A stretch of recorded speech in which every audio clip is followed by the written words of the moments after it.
Merdeka! Merdeka! Indonesia bangkit! Allahu Akbar! Allahu Akbar! Jago Haji Darai! Deklarasi sudah ya? Oke. Deklarasi sudah di Depok tadi? Sudah. Sambutan Bapak.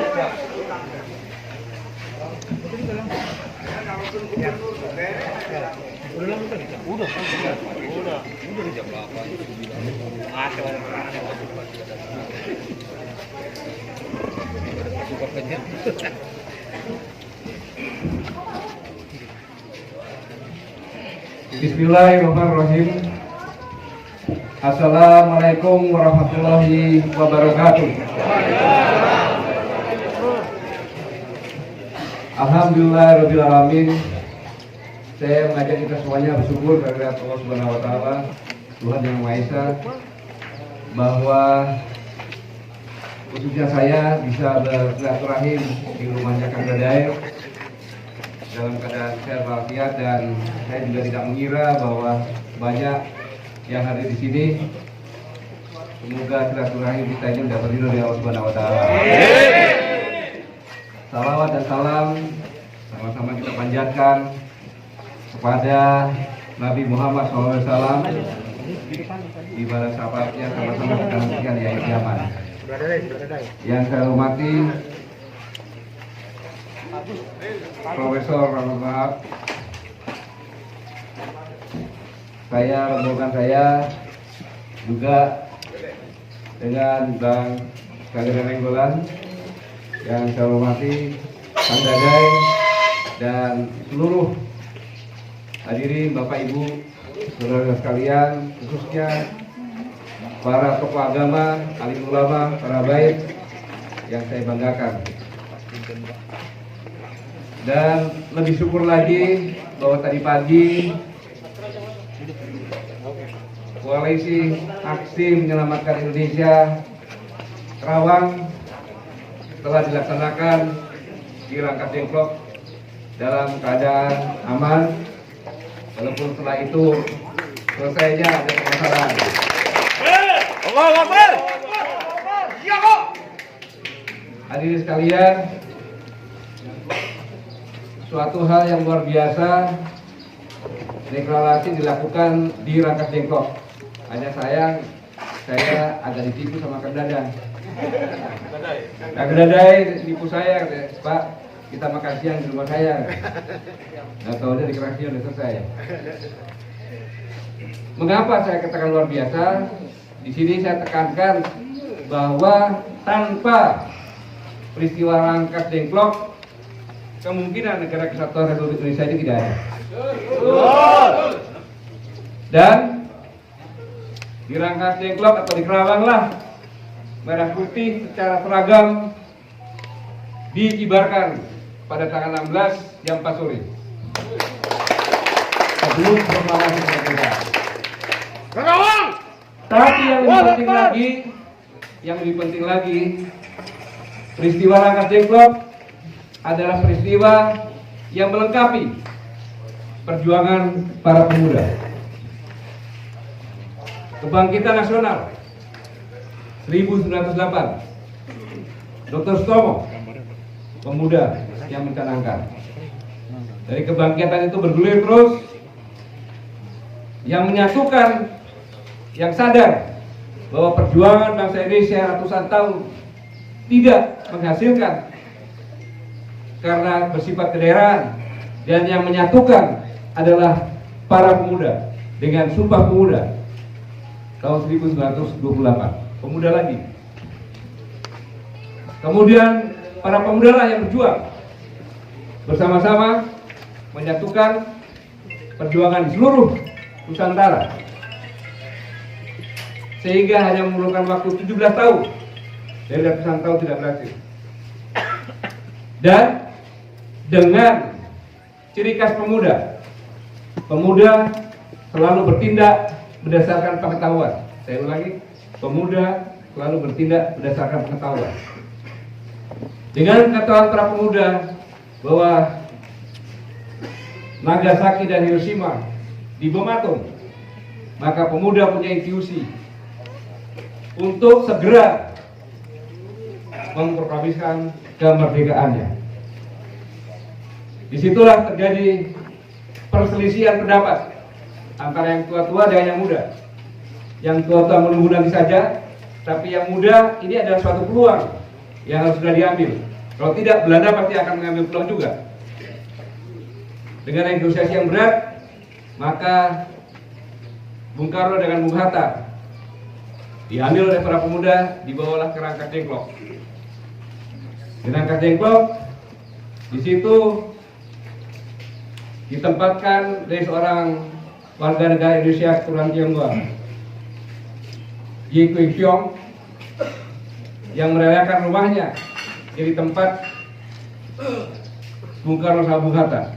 Dan disitulah konsep proklamasi dibuat, yang menekankan bahwa besok proklamasi harus dilaksanakan. Takbir. Kerja para pemuda ini membuahkan hasil dengan negosiasi yang alot. Dan mengapa ditaruhnya di Rangkas Dengklok? Karena di Rangkas Dengklok lah diyakinkan bahwa masyarakatnya militan, masyarakatnya benar-benar pejuang dan pandai menyimpan rahasia, sehingga pada saat Bung Karno Bung Hatta ditaruh di Rangkas Dengklok tidak ada yang bocor. Di samping itu di sini ada peta juga, sementara peta. Dari sinilah maka keesokan harinya bersama-sama berangkat ke Pegangkaan untuk memproklamasikan kemerdekaan. Dari kejadian ini yang saya salut luar biasa kepada kami Kerawang memilih tempat di Rangkas Dengklok dan memberi tanggal yang penuh dengan sejarah.